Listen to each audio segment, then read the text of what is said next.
It was something along the lines of true love being a state of consciousness, not a person, not a specific person, although specific people can give us access at various levels to quote unquote true love. True love just referring to love unobstructed by fear. Even though fear might be present, it's like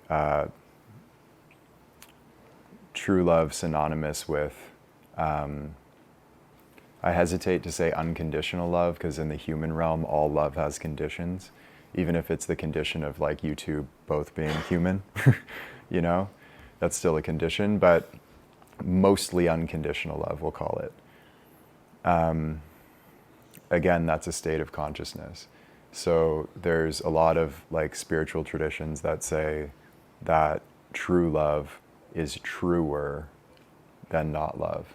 It's actually truer. It's not some like chemical cascade that happens in our nervous system when we meet somebody due to like animal attraction and biology and all these things. Like all of that is true, but that's a very, very limited view.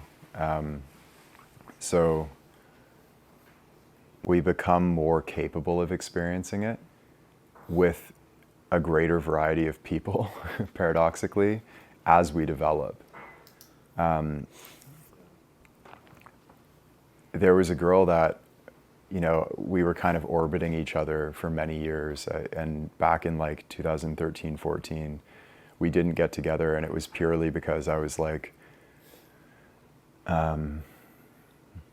I just kind of counted her out. I just discounted her. I was like, nah, she's not it. And she came back into my life at this perfect time in like 2017. And I realized like I was a significantly different person at that point. And I was capable of being in love with her despite the flaws that I thought she had in that period of time, like several years before. So my development actually allowed me to grow into being able to love her, even though she wasn't the one. So as we developed, like the capacity for love kind of just expands and includes more. It was a lot to wrap my mind around because I couldn't reconcile the two, but they don't need to be reconciled. They're both just true. As I've developed, I've been able to fall in love with more people, while simultaneously my standards and tastes and requirements for a partner have narrowed.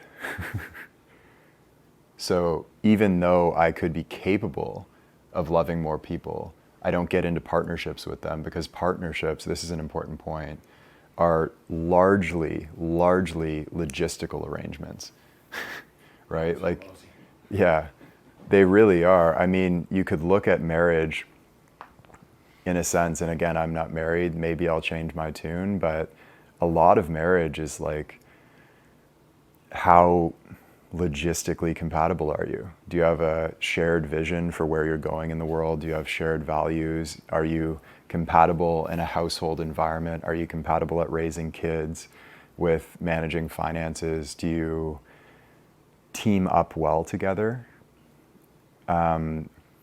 That's different than just the emotional fireworks going off. The emotional fireworks ultimately can and should die down, not to say that the love dies, but the like initial excitement and rush should die, because that's like a really kind of non-functional state to be in. Anybody that's fallen in love really quickly knows that you're kind of useless for a little while, right? Anybody had that experience? It's like, right in the early going, you know, not getting much work done, like messing around a lot. It's, yeah, so that phase should sort of smooth itself out. So I guess going back to your question, like my requirements for a partner that I've refined for myself over a number of relationships over many years, those are more narrow. So I don't get into as many relationships, and I may very well turn options away. But simultaneously I could fall in love with those people.